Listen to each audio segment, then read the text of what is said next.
What is going on, everyone? Welcome back to the channel. Today we're doing more S14 stuff. I'm going to keep talking to a minimum and try and do another video like I did for the last one, which was putting the engine back in the S14. Basically, I need to put a joiner pipe on there for the pickup. I need to clean out all the crap. We're going to fit the sump back on, turn it over and see if we're going to get any oil to the head.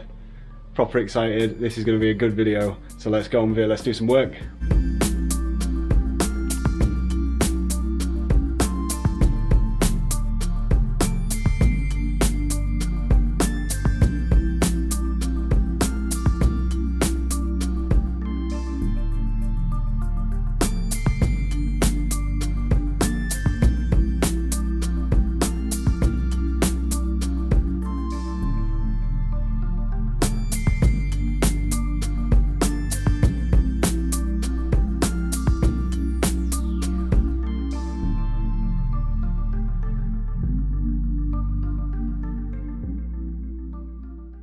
The sump is cleaned up, it's plumbed up, and I'm pretty sure we're almost ready to attach it back to the engine and give it a test fire. So this is how the sump looks now. We've got the pickup in the bottom, 2 bolts have been welded to the bottom of the pan, and then obviously these nuts hold it in place. We've got some hydraulic hose from a JCB. Jubilee clips will be getting swapped out for 0 clips at some point, just for more security. But we'll get it sealed up, we'll get it bolted up, and then I'll do the wiring and everything, and hopefully, fingers crossed, we can actually do a test fire of the engine today to see whether or not oil's actually circulating around the engine. So first thing we've got to do before we actually attach the sump to the engine is test the capacity. We're using a water bottle as our funnel, and then a 2 litre milk can. That's how we're going to know how much oil's in it.